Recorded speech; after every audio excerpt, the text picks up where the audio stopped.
Bonjour à toutes et à tous, ici Hélène de l'Étoile éveillée, j'espère que vous portez bien. Je suis ravie de vous retrouver pour parler de la prochaine pleine lune qui aura lieu ce dimanche 4 juin 2023 à 5h42 heure de Paris. Alors, pour rappel, une pleine lune en astrologie, c'est toujours l'opposition exacte entre la lune et le soleil. Le soleil étant ici à 13 degrés dans le signe des Gémeaux et la lune en face à 13 degrés dans le signe du Sagittaire. Alors déjà, ce qu'il faut savoir avec le signe du Sagittaire, c'est que c'est un signe de feu. Donc qui dit feu dit action, dit mouvement. Et en plus de ça, le Sagittaire, c'est un signe à mode mutable puisqu'il termine la saison de l'automne. Donc il termine quelque chose, il se prépare à terminer quelque chose et en même temps, il se prépare aussi à accueillir quelque chose de nouveau. Donc on est vraiment dans un aspect beaucoup plus dynamique, assez flexible et adaptable d'ailleurs aussi comme le Gémeaux, puisque lui aussi évidemment c'est un signe à mode mutable. Et le Sagittaire, il représente beaucoup de choses. Il représente donc le mouvement, le voyage, alors le voyage au sens où on l'entend, c'est-à-dire géographique, mais aussi le voyage intérieur, le fait d'apprendre à se connaître. C'est un signe aussi très humaniste qui va être tourné vers l'extérieur et qui va avoir envie d'apprendre, de découvrir, de vraiment de s'enrichir, j'allais dire, par tous les savoirs possibles et imaginables. C'est tout simplement le signe de l'enseignement, hein, des savoirs de manière générale, et aussi de la quête vraiment de sens, de compréhension. Il faut bien savoir aussi que le Sagittaire, vous le savez, il est représenté sous la forme d'un centaure qui tient un arc et une flèche, et cette flèche, elle pointe la direction dans laquelle le Sagittaire souhaite aller, donc l'objectif où on veut aller. Donc c'est vrai que c'est quand même assez significatif, et à mon avis, pour cette pleine lune, alors elle va pas se passer toute seule non plus, hein, mais il y aura, à mon avis, des envies de mouvement, de changer d'air, de découvrir autre chose, de sortir peut-être un peu de ce qu'on connaît. Ça va vraiment vraiment l'atmosphère, l'ambiance qui va vraiment marquer la pleine lune. Et vous allez voir qu'elle va pas être malheureusement aussi paisible que ça à passer. Lors de cette pleine lune en Sagittaire, il va falloir apprendre tout simplement à canaliser une certaine énergie assez débordante. Alors, pourquoi je dis ça? Alors déjà parce qu'on se trouve évidemment lors d'une pleine lune en Sagittaire, mais aussi parce qu'on a l'astéroïde ici, Taureau. Alors, il n'est pas en lien avec le signe du Taureau, mais il représente vraiment l'énergie du Taureau, plutôt l'animal, donc le côté combatif, très endurant, mais à la fois dans ses aspects les plus sombres. Taureau, c'est l'énergie masculine poussée dans ses excès, tout simplement. C'est le côté impulsif, le côté violent, agressif. Alors moi j'ai l'image un peu, bon c'est peut-être pas très chouette, mais un peu du gars un peu baraqué, un peu beauf, qui va pas réfléchir. S'il est embêté par quelque chose, il va mettre son pain dans la tête du monsieur d'en face. Voilà, c'est un petit peu cette image-là que j'ai avec Taureau, en tout cas quand il est dissonant. Euh, donc ça peut aussi évoquer tout ce qui est lié au machisme, hein, au sexisme. Et c'est vrai qu'avec le Sagittaire, qui peut être assez bourrin aussi, il va falloir peut-être faire attention à certaines formes, voilà, j'allais dire peut-être d'excitation aussi, parce on a aussi, j'ai pas pensé à le dire, mais on a Euphrosine, qui est conjointe au Soleil en Gémeaux. Et Euphrosine, c'est une des trois grâces, hein, dans la mythologie romaine, et son nom signifie littéralement la joie et aussi l'euphorie. Donc ce côté aussi impatient et très excité finalement. C'est comme s'il y avait quelque chose effectivement à canaliser, à apaiser. Et pourquoi je dis ça? Évidemment, c'est parce qu'on a aussi l'astéroïde Pax qui est conjoint à Taureau et à la Lune en Sagittaire. Et Pax, en latin, tout simplement, c'est la paix. Donc il va y avoir, pardon, un travail à faire sur les énergies à la fois masculines et les énergies féminines. Ça va être, comme toutes les pleines lunes, un travail quand même assez prégnant, voilà, évidemment. Mais en plus de ça, on a, ce que vous voyez là, un magnifique T carré, hein, voilà, avec Orcus qui est en Vierge. Et Orcus, en quelque sorte, c'est le valet de Pluton et c'est le dieu de la mort dans la mythologie romaine, qu'on peut assimiler à Thanatos en Grèce. Et Orcus, il va être plus dans ce travail justement de renouvellement, de transmutation, de transformation. Donc, il y a vraiment quelque chose à transformer. Et on le sait, on est sur une pleine lune. mutable. Donc, il y a quelque chose, du coup, qu'on doit terminer et qu'on prépare, enfin, on prépare aussi à accueillir quelque chose de nouveau, comme je l'ai dit aussi juste avant. Donc, Orcus, il va vraiment nous pointer là-dessus, il va vraiment nous faire travailler à ce niveau-là, et ça risque de pas être forcément une partie de plaisir, mais vous allez voir que c'est pas, entre guillemets, grand-chose comparé à ce qu'on va voir juste après avec la croix cosmique de Pluton.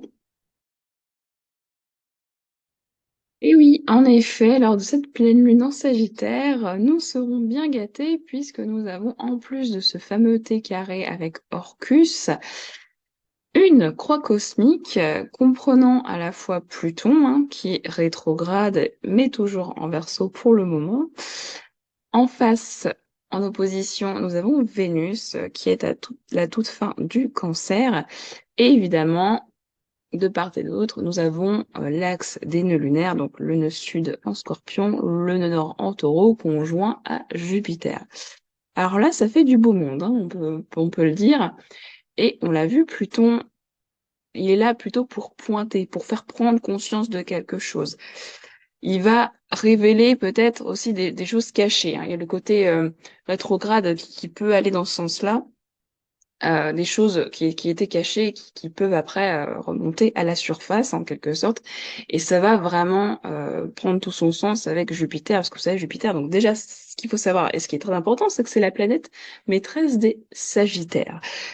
Lors d'une pleine non Sagittaire, ce n'est pas rien, et étant donné cette planète est conjointe au nœud nord, donc le nord, c'est, je le rappelle, les objectifs de l'âme, hein, l'évolution, ce qu'on s'est fixé avant de s'incarner. Et avec Jupiter, vous savez, Jupiter, il a cette fonction en fait de démultiplier tout ce qu'il touche, que ce soit en bon ou en mauvais.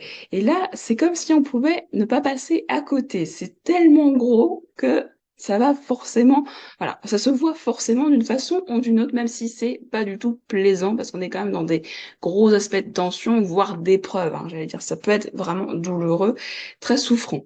Et il y a un lien forcément avec ce qu'on a déjà vécu par le passé, donc ça peut encore nous remettre une couche, et par rapport à quoi? Eh bien, par rapport, on voit aussi à Vénus. Alors Vénus, elle va concerner tout ce qui est lié, comment dire, aux relations, donc ça peut être le couple, les sentiments, à ce qui va compter pour nous. Mais Vénus, c'est aussi le rapport à la matérialité, à l'argent. Donc peut-être qu'il peut y avoir des découvertes, des choses comme ça, qui peuvent vraiment. C'est quelque chose en fait qui était déjà là, peut-être qu'on voyait ou qu'on percevait d'une certaine façon, mais qui était peut-être un petit peu inconsciente. Et paf, là, ça va surgir d'un coup avec Jupiter. C'est la mise en évidence totale. Et il y a aussi ce rapport au corps, à la corporalité, à la beauté, alors que ce soit particulièrement la sienne, évidemment, son rapport au corps ou par rapport, évidemment, aux autres. Mais il va y avoir une forme de révélation, quelque chose qui va vraiment venir nous bouleverser, et c'est pas pour rien non plus qu'on va avoir aussi ce travail d'harmonisation des énergies masculines et féminines avec la pleine lune et Orcus. Orcus, oui. Ça va vraiment, alors ça va pas venir juste nous chatouiller, hein, ça va vraiment, voilà, bien appuyer dessus. Et comme je dis, on pourra pas passer à côté, c'est évident. Et avec Jupiter, conjoint en nord en plus, bon, il y a quand même, heureusement, l'aspect plutôt positif de Jupiter, c'est-à-dire le côté chance, le côté abondance, mais aussi le fait d'apprendre, le fait d'être renseigné en quelque sorte sur quelque chose. Donc ça va effectivement nous apprendre beaucoup de choses, et ça va nous permettre justement de passer à autre chose et de nous élever aussi en quelque sorte. Et ça, pourquoi je dis ça? Avec un autre aspect, donc cette fois de conjonction que l'on a encore une fois en Taureau, de Mercure et d'Uranus, sans compter l'astéroïde Astrée qui est toujours en Taureau également. Alors Mercure, on le sait, c'est la planète des Gémeaux et des Vierges, hein, c'est la planète du mental, de l'intellect, de la communication, des échanges. Et conjoint, donc, du coup, on a Uranus. Uranus, c'est la planète des Verseaux, la planète qui s'ouvre à la nouveauté et qui est très, du coup, très ouverte d'esprit, qui a ce côté très ingénieux. Donc là, on est obligé de s'ouvrir à quelque chose d'autre, quelque chose de nouveau.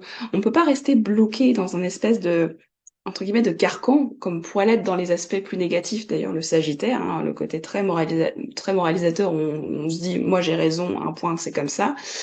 là, il va falloir justement s'ouvrir à autre chose et ne pas être forcément trop sûr de ce qu'on pense non plus.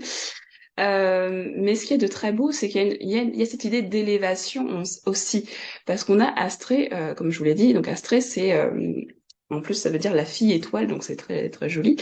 Mais Astrée, c'est aussi la fille de Thémis, une déesse, la déesse de la justice dans la mythologie grecque. Et sa mission à Astrée, c'est en plus missionné par Zeus, hein, donc Jupiter, pour accompagner l'évolution spirituelle de l'homme. Donc c'est quand même pas rien. Il y a cette idée justement d'effort, de persévérance. Donc même si on est en proie à des choses, j'allais dire, des révélations, des choses terribles, des choses qu'on découvre comme ça, qui vont nous tomber dessus, auxquelles on s'attendait pas forcément, et ben il y a cette idée toujours quand même de se dire ça va t'apprendre quelque chose. On l'a vu avec Jupiter conjoint en honneur, voilà, ne renonce pas, ne renonce pas, il y a quelque chose d'autre après. Il y a vraiment cette idée-là qui est pour moi ultra, effectivement ultra intéressante. Et ce qu'il y a aussi de très très beau, je trouve, parce qu'il n'y a pas que du négatif évidemment, c'est que Vénus, qui est toujours évidemment en Cancer, est aussi en trigone à Neptune, qui est toujours en Poisson. Et un trigone, vous savez, c'est un aspect harmonique par excellence. Et Neptune, il va incarner du coup cette compassion, cet amour inconditionnel finalement. Donc ça peut être effectivement par rapport à une relation, ça peut beaucoup parler par rapport à ça, mais ça peut aussi parler par rapport à soi-même, par rapport à son corps. Il y a une forme d'apaisement, de compassion, de compréhension, voire d'empathie en fait, qui va être démultipliée. On va ressentir toutes ces énergies-là, et pour moi, ça pousse beaucoup aux énergies aussi de pardon. Ou enfin voilà, vraiment, vraiment on est vraiment là-dessus sur des belles énergies. Lors de cette pleine lune en Sagittaire, on l'a vu, il va falloir travailler sur l'équilibre de notre part masculine et notre part féminine. D'un côté, la prise d'action, le côté aussi colérique que l'on peut avoir, l'impulsivité, et en même temps sur ce côté beaucoup plus émotionnel, réceptif des choses. Ça va pas être une mince affaire parce que ça va être déclenché en quelque sorte par un événement que l'on a vu que Pluton et Jupiter vont mettre en avant, en évidence, et qui va avoir un lien avec quelque chose de karmique qui a déjà été traversé, qui a déjà été vécu. Mais là, on voit très bien qu'il y a quelque chose à comprendre, à apprendre, et que ça va nous permettre de nous élever, de nous ouvrir à autre chose et aussi d'être dans cette quête de sens par rapport à soi, principalement par rapport aux autres et par rapport au monde. On est vraiment dans l'esprit du Sagittaire, évidemment. C'est vraiment le fait d'aller voir aussi au-delà de nos croyances, de nos propres croyances, de ce qu'on croyait être immuable. Ça va bouleverser, on va pas se le cacher, mais il faut pas oublier non plus de cultiver une certaine forme aussi d'humilité, hein. Ne tombez pas dans les parts d'ombre du Sagittaire en étant absolument sûr de tout. Alors pas par rapport forcément à quelqu'un, hein, à une autre personne, ça peut être tout simplement par rapport à soi-même. On se dit, voilà, cette situation, je sais comment je vais régler ça, je vais faire ça comme si, et là on se rend compte que ça ne fonctionne pas. Je pense que ça, on est tous passés par là au moins une fois dans notre vie. Cultiver du coup cette humilité qu'on retrouve aussi en quelque sorte avec la conjonction de Mercure et d'Uranus, le fait de s'ouvrir à toutes les possibilités, hein, tout simplement. Et ça va vraiment être pour le bon, pour le positif, nous élever au niveau de notre cheminement spirituel. C'est maintenant la fin de cette vidéo. J'espère qu'elle vous aura plu et qu'elle vous aura parlé. Si c'est le cas, vous le savez, n'hésitez pas à liker, à commenter ou à partager cette vidéo. Et si ce n'est déjà fait et que cela vous intéresse, vous pouvez aussi vous abonner à ma chaîne pour ne rien louper des futures vidéos. J'ai aussi une petite annonce à passer, une petite info.